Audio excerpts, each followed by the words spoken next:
Ta knjiga, ki je danes pred nami, je 30 let mlajša, torej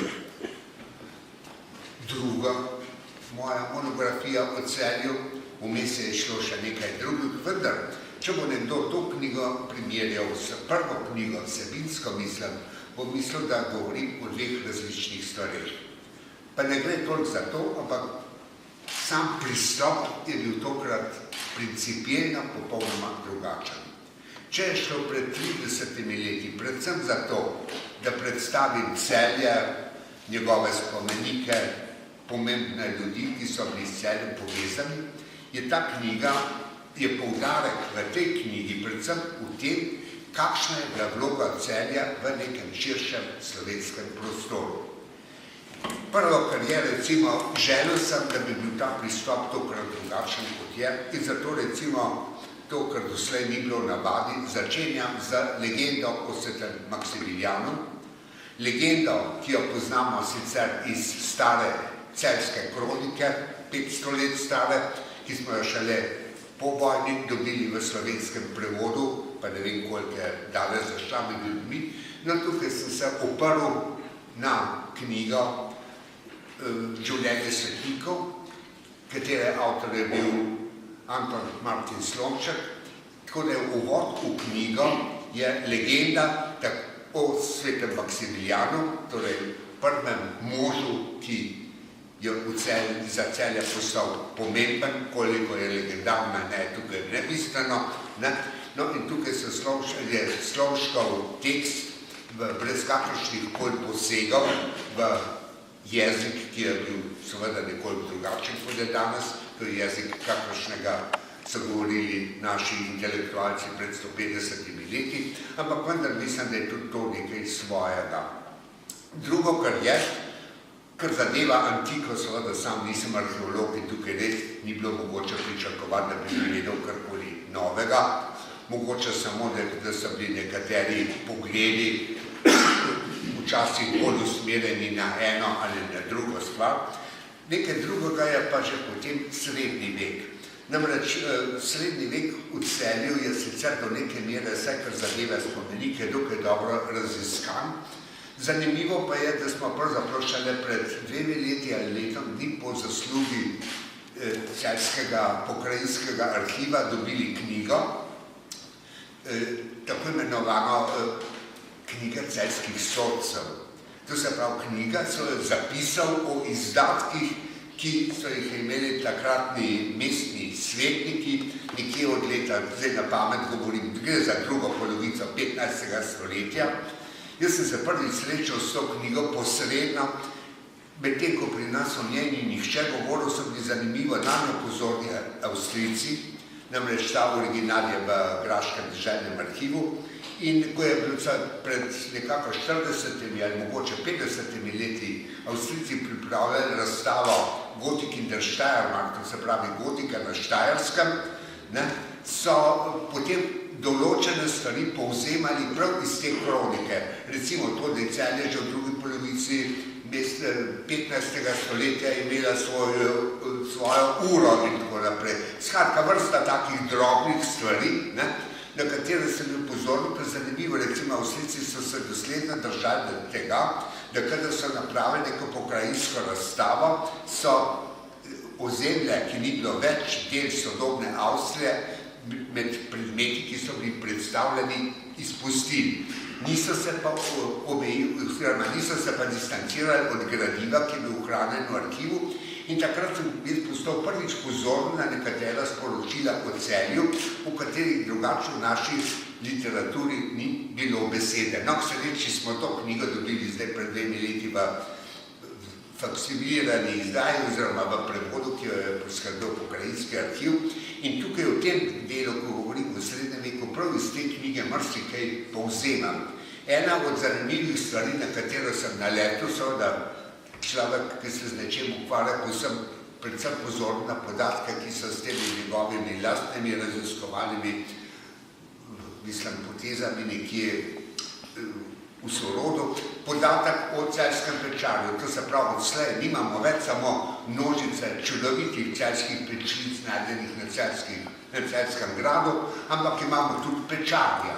Imamo človeka, ki je te pečice izdelal, njegovo ime je v tej knjigi Soncev, povezano je s tem, da je takrat okrog leta 1470 na magistratu takratnem, to je bil na današnjem glavnem trgu postavljal peč. To se pravi, on ni samo postavljal peč, on je tudi pripravil pečice in tako naprej. No, mislim, to je ta moj pristop, ko je na eni strani blok v širšem prostoru, tukaj pa seveda poudarjam še na nečem, o čemer je v knjigi posebej beseda, to je mojster Melfried.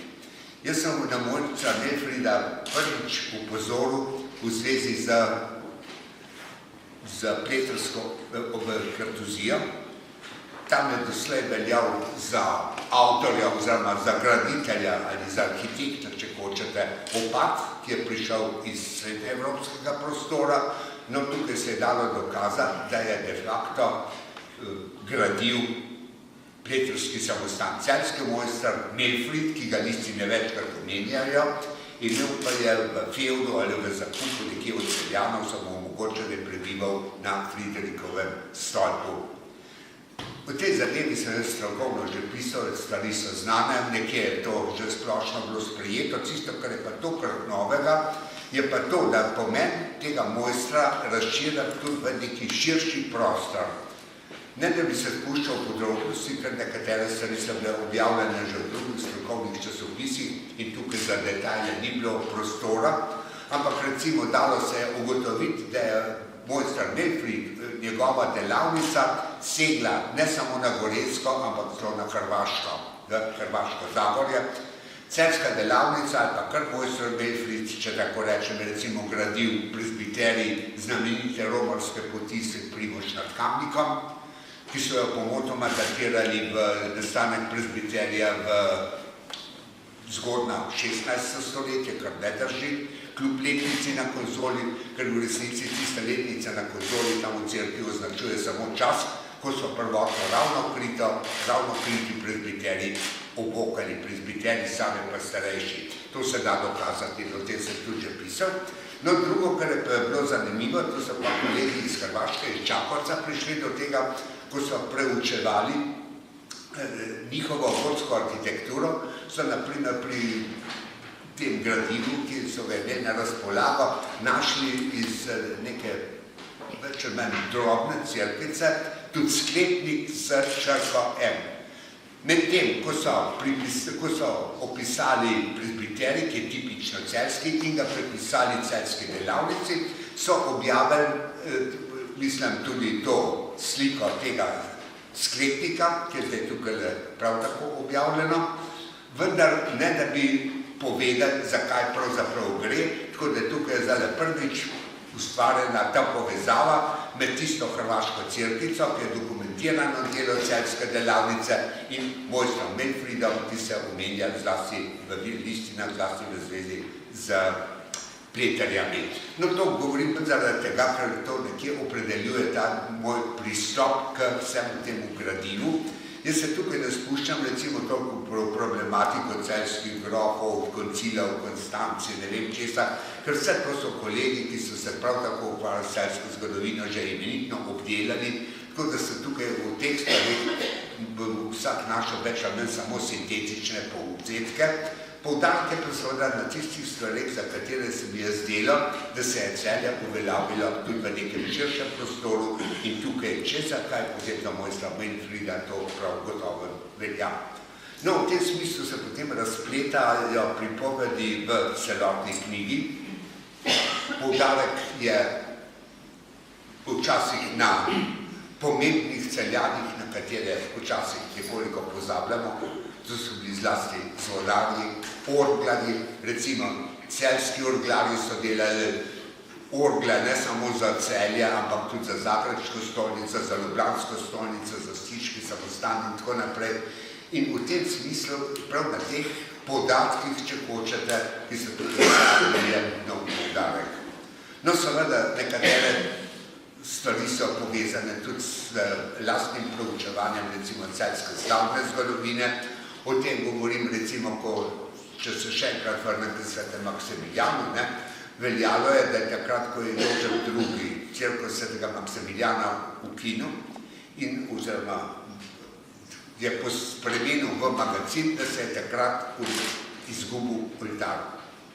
Oziroma so takrat uničili oltar, ostal naj bi samo podstavek, ker kot podstavek pa seveda oltar ni imel, oltar ne gre, to pa tudi v skladišču prav pride.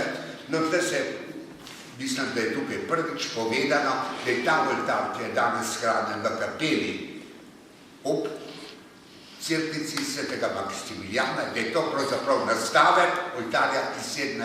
stoletja, ki je bil nekdaj v sami cerkvi in da plastika svetega Maksimilijana, ki so v splošno datirali iz 19. stoletja in ki ne bi bila marmornata, v resnici ni marmornata, ampak je opečna in je prav tako iz 17. stoletja, tako da zdaj, če to sestavimo, ta podstavek in pa recimo in pa nastavek oltarja, kot pravim zdaj v kapeli, dobimo prvotno podobo oltarja svetega Maksimilijana in to mislim, da je tukaj prvič povedano. No, tako potem razpletam te zgodbe skozi celotno knjigo, tudi v 19. stoletju, potem, ko govorim, je recimo poudarek predvsem na stvarih, tistih zadevšnjah, ki so nekje pomembne tudi za nek širši prostor. Recimo, to sicer še nikoli prej se zgodilo, ob koncu 18. stoletja Živkrst ne bi pomislil, da bo recimo od knjiga o čebelarstvu od Janše, ki je išla v nemščini v Avstriji, išla v Celju v slovenskem jeziku prvič, ne kje v Ljubljani ali kje drugje. Šla je pri knjigarju Jenku in mislim, da je to tudi ena zadevšnja, ki poudarja pomen Celja v nekem širšem slovenskem prostoru, saj tukaj je šlo vendar za neko delo, ki ima neko širšo težo v celotnem slovenskem prostoru. No, prav tako seveda sem potem skušal recimo tudi pri Zajdlu poiskati nekatere momente, ki po mojem po svoje osvetljujejo dogajanje takratno v Celju. Prvič so predstavljene tukaj ilustracije iz njegove zbirke pripovedk, ki so povezane s Celjem. Ena od tistih pripovedk se konkretno veže na minoritski samostan in na graščaka iz Dobrne, ki je raztreščil svojega otroka ga vrgel v zid in se potem postal menih, ne minorit. In tukaj to, mislim, zgodba sama je znana, no tukaj ta ilustracija zdaj prvič uveljavljena, prav tako v tistem ribi, v tistem možaku iz Teharij, ki je svojim vozom, ki je preklinil sem tja in potem zapeljal v Mečvirek tam koncu zel. Skratka, te ilustracije, ki so v neki nemški publikaciji, tam iz 80. let 19. stoletja, so tukaj prvič predstavljene. Prav tako pa velja to tudi za gradivo. Tukaj imamo zdaj prvič predstavljeno dobršen del slikovnega, ne dobršen del, kar nekaj tega slikovnega gradiva je tukaj prvič.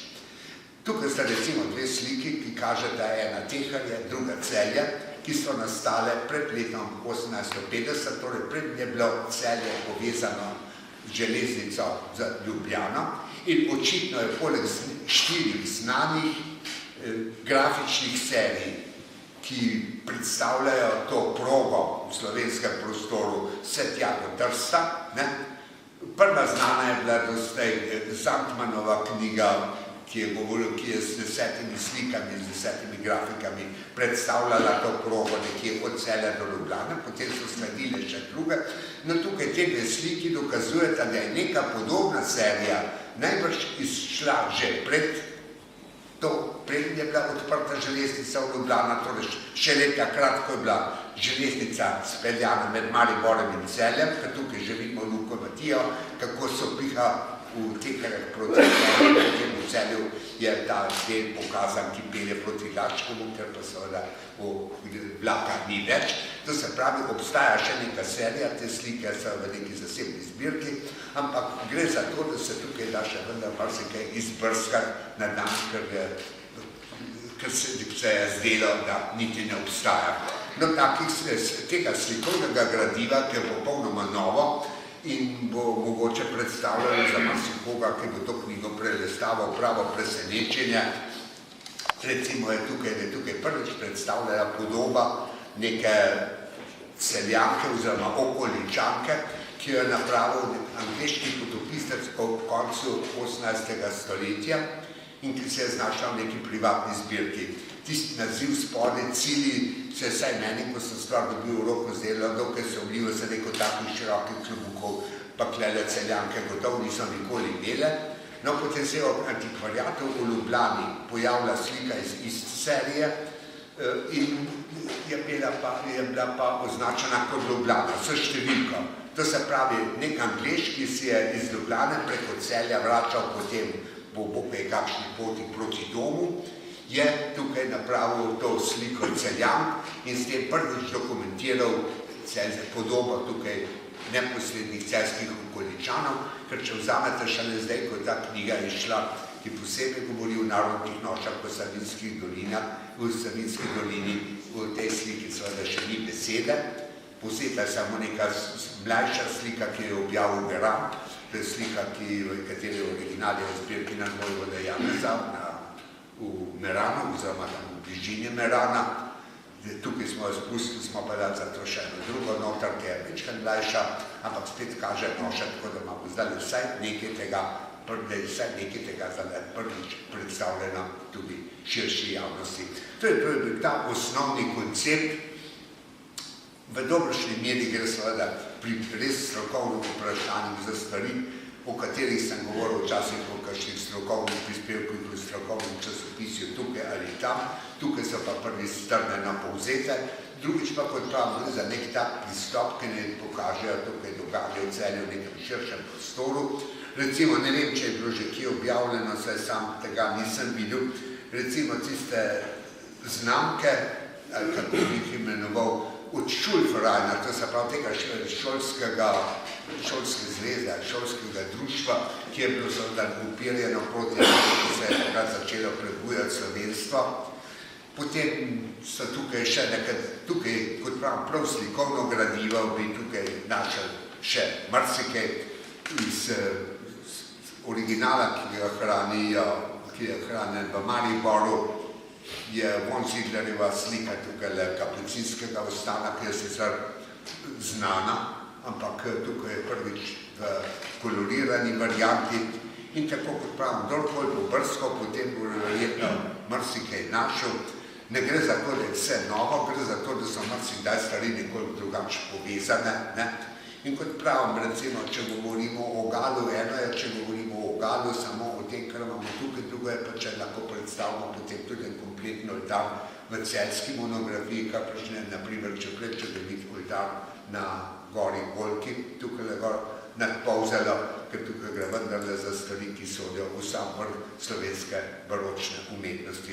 Torej, to čisto na kratko, o tem drugače bi seveda v vsakem poglavju lahko ponovno govorili o teh podrobnostih, mogoče se nekoliko več poudarka dal tudi, no, recimo tukaj